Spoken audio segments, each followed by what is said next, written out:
El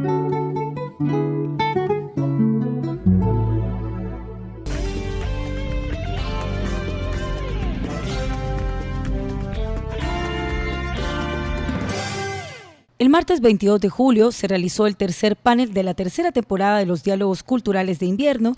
El evento se celebró en la Universidad de El Salvador. Esta iniciativa de la Secretaría Nacional de Arte y Cultura del FMLN es un esfuerzo por promover el diálogo, la cultura y el debate de ideas. En esta tercera edición de los Diálogos Culturales de Invierno, los invitados para abordar el tema los medios de comunicación y la globalización fueron Omar Rincón, colombiano, periodista, ensayista, profesor universitario, crítico de televisión y autor audiovisual. Y Amparo Marroquín Parducci, licenciada en Comunicación y Periodismo, actualmente se desempeña como directora de posgrados de la Universidad Centroamericana José Simeón Cañas UCA en San Salvador y es profesora en la maestría.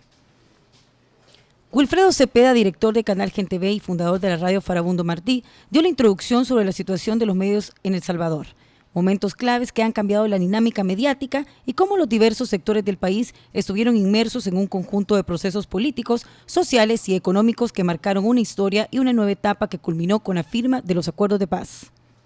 El centro de nuestras reflexiones de ahora están justamente en nuestro ponente extranjero, Omar Rincón, y nuestra ponente nacional, Amparo Marroquín. Sin embargo, yo quiero introducir un par de ideas fundamentales para abonar a este debate.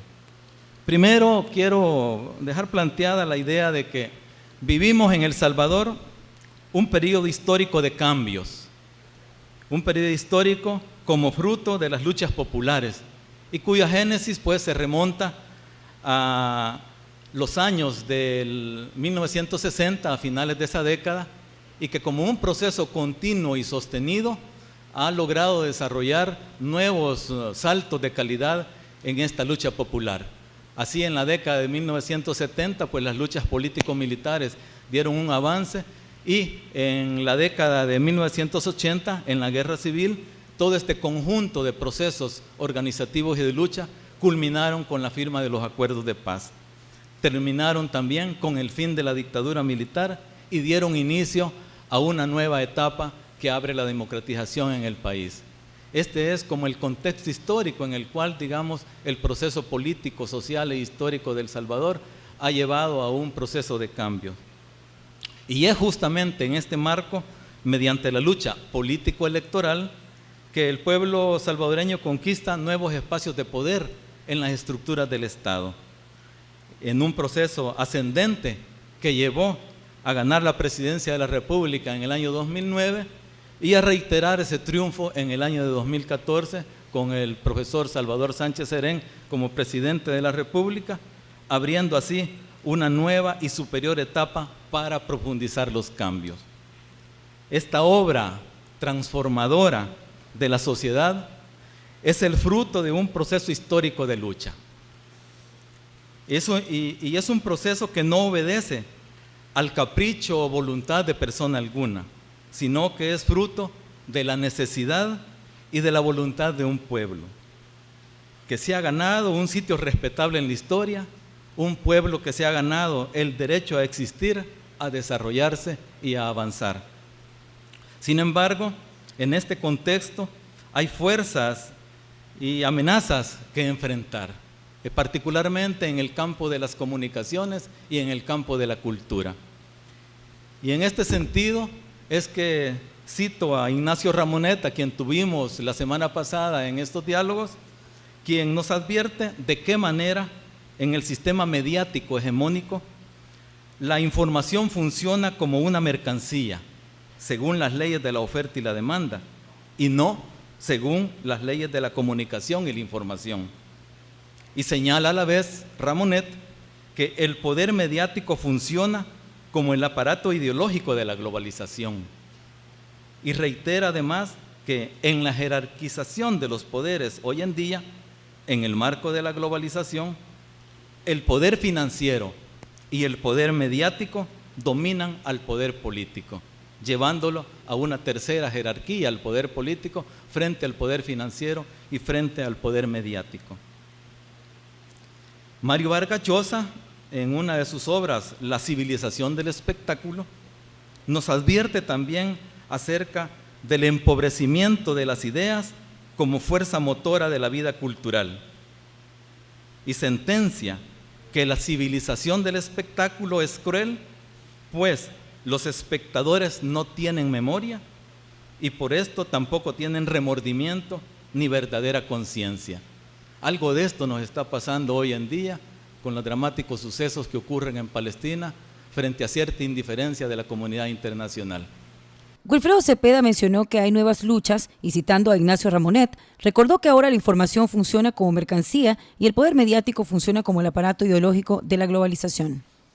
Amparo Marroquín habló sobre la globalización cultural, sus retos y ejemplificó con elementos reales puntos fundamentales para la reivindicación de la sociedad en los procesos de globalización y cultura. Amparo Marroquín hizo hincapié en que los medios de comunicación deben recuperar las agendas locales y que la generación de medios públicos debe incluir todas las voces o sectores sociales, así permitir el acceso de los pueblos y grupos a la opinión pública.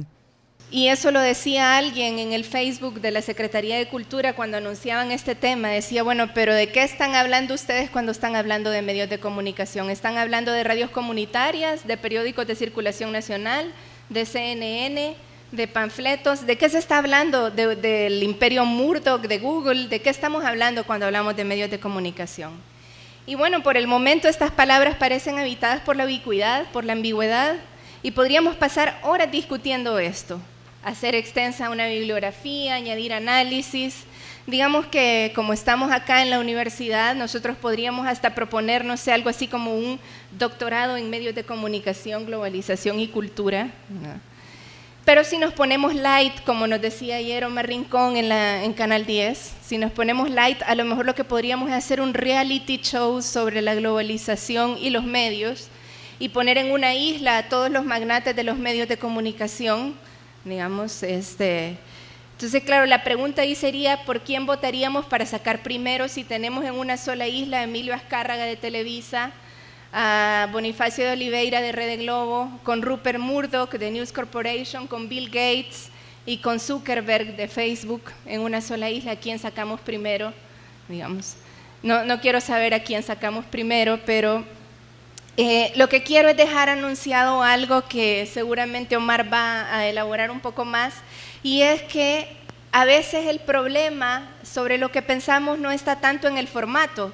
Podemos enganchar un reality que se convierte en un pensamiento otro, en un pensamiento crítico, propositivo, informativo, y podemos incluso divertirnos en el intento, algo que a veces parecemos olvidar. Pero mientras tanto llega el reality, al reflexionar sobre los medios, la globalización y la cultura, no me queda más que asumir esta ubicuidad y sacarle cierta ventaja. Si continúo pensando sobre el tema, sobre nuestra relación con la globalización desde América Latina, desde Centroamérica y desde El Salvador, quizá deberíamos leerla más bien en la clave que nos enseñó el maestro Jesús Martín Barbero y leerla como un melodrama, o mejor aún como una telenovela.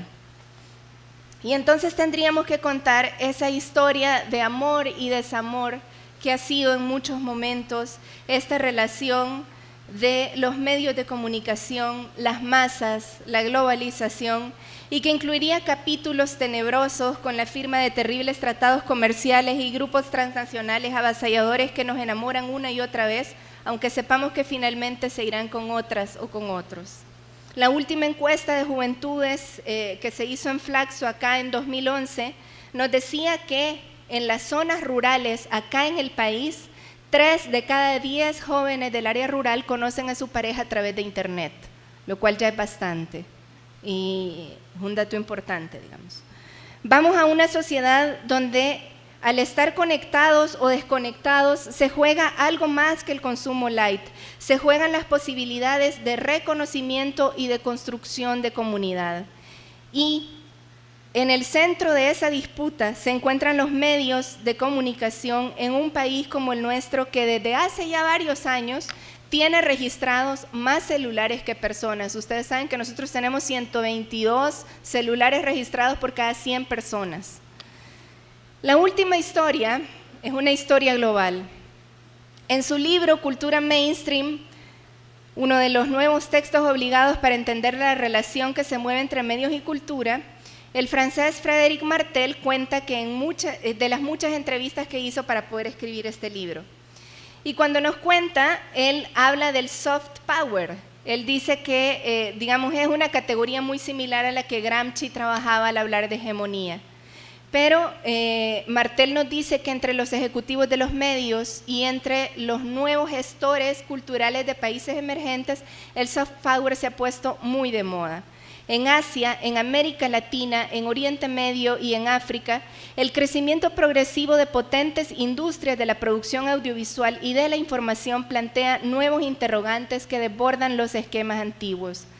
Pensar con nuestras categorías y tratar de ajustar a la globalización a ellas parece una gran tentación. ¿Dónde está lo bueno y lo malo? ¿Qué debemos propiciar y qué debemos combatir? Martel señala que esos nuevos grupos de comunicación mundial son a menudo dirigidos por nuevas generaciones de gestores y de artistas desconcertantemente jóvenes y nos traza los nuevos mapas de interdependencia cultural y dice: aparecen muchas desigualdades entre países dominantes y países dominados. Algunos países emergen como productores de contenidos, otros se ven sumergidos en flujos culturales mundiales. Y he aquí la última conspiración colectiva que quisiera dejar. Para emerger como potencia productora de contenidos, no necesitamos tener demasiados recursos naturales. Ya sabemos que no tenemos ni minas de sal, ni diamante, ni petróleo, ni grandes bosques madureros. Tenemos gente. Y lo que necesitamos para emerger como potencia en el tema de medios de comunicación y globalización es justamente la creatividad de las y los salvadoreños. Pero para conseguir esa imaginación y esa creatividad tenemos un reto muy importante que deberíamos, me parece a mí, pedir, exigir y demandar a nuestros dirigentes. Y es una educación de alto nivel, una educación de mucha calidad. A mí me parece que cada vez que un estudiante se sienta frente a un examen, ya sea en la escuela o en la universidad, y se pregunta cuál es la respuesta correcta que este profesor Omar Rincón quiere que yo le ponga, ahí se está muriendo la creatividad de un joven, ¿sí? Porque no deberíamos buscar que nos dieran respuestas correctas, no deberíamos buscar que nos den respuestas de memoria. Cada vez que pensamos que la cultura y el arte no son importantes, que pueden esperar, que eso vendrá después, que hay otras urgencias, perdemos la posibilidad de ser pioneros en cine, en teatro, en literatura, pero también en videojuegos, en telenovelas, en nuevas aplicaciones y en redes que nos conecten con un futuro más justo, más querido, más nuestro. 4 conspiraciones. Pensar los medios públicos que recojan la diversidad de nuestras voces, construir nuestra propia agenda o, como nos dijo Jesús Martín Barbero, pensar con la propia cabeza, recuperar la dignidad de las y los jóvenes y apostarle a la creatividad.